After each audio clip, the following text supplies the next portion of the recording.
తెలంగాణలో ఎక్కడ చూసినా కేసీఆర్ కేటీఆర్ అవినీతి బయటపడుతుందన్నారు మహిళా corporation chairman Bandru Shobharani.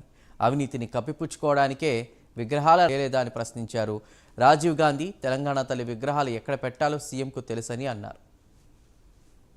TRS పార్టీకి వంత పాడుతున్నటువంటి మేధావులకు ఇక్కడ స్థానం లేదు కాబట్టి ఈ ప్రభుత్వం మీద విమర్శలు చేస్తున్నారని చెప్పేసి ఒక ప్రశ్న అనిపిస్తా ఉన్నది. ఇదే 10 సంవత్సరాల కాలంలో కేసీఆర్ గారు ముఖ్యమంత్రిగా ఉన్నప్పుడు ఎక్కడ తెలంగాణ తల్లి విగ్రహం పెట్టాలనో ఎక్కడ పెట్టకూడదో ఎందుకు మాట్లాడలేదని చెప్పేసి మేము అడుగుతా ఉన్నాం. ఇవాళ సచివాలయం ముంగట విగ్రహం పెడతామనగానే ఇవాళ ఉలిక్కి పడతా ఉన్నారు. ఇవాళ వీళ్ళందరూ కూడా 10 సంవత్సరాల కాలంలో సెక్రటేరియట్ లోకి సామాన్య ప్రజలకు అనుమతి లేనప్పుడు ఎందుకు మీరు మాట్లాడలేదని చెప్పేసి ఈ సందర్భంగా మేము ప్రశ్నిస్తా ఉన్నాం. 10 సంవత్సరాలు పందికొక్కుల్లాగా రాష్ట్రాన్ని పూర్తిగా కొల్లగొట్టిన మీరు ఇందుగలడు అందు లేదని సందేహం వలదు. ఎందెందు వెతికినా అందందు కేసీఆర్ కేటీఆర్ అవినీతి మాత్రమే ఇవాళ ఈ రాష్ట్రంలో స్పష్టంగా కనిపిస్తా ఉన్నది. టికెట్ లేకుండా వాళ్ళకి అవకాశం ప్రయాణం చేసే అవకాశం కల్పిస్తే ఓర్చుకోలేంతరం ఇవాళ మనం చూసినాం. ఆయన మాట్లాడతారు డాన్సులు చేసుకోండి అని చెప్పేసి.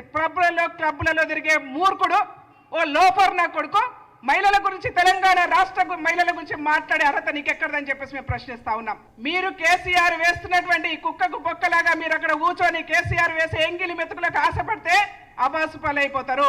బీఆర్ఎస్ పార్టీకి